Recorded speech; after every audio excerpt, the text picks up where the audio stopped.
afternoon mga kahito. Papakain na po tayo ng ating hito fingerlings. Yan na po.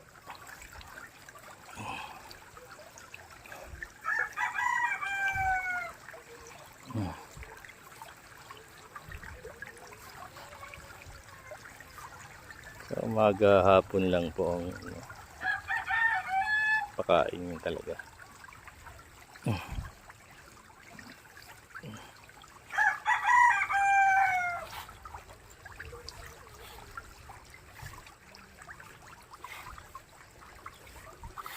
Tatakaw na sila. Malaki na.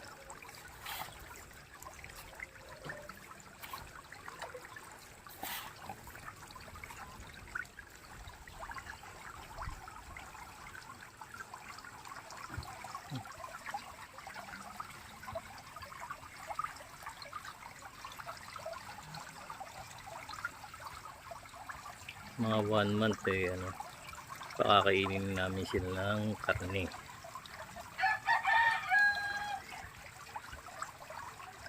Saka pipiliin na po namin yung mga malalaki, ibubukod na namin. Hindi pantay-pantay, hindi sabay-sabay yung laki nila. May maiiwan talaga. Kaya kailangan na sizing na sila. Okay guys, thank you for watching. Long live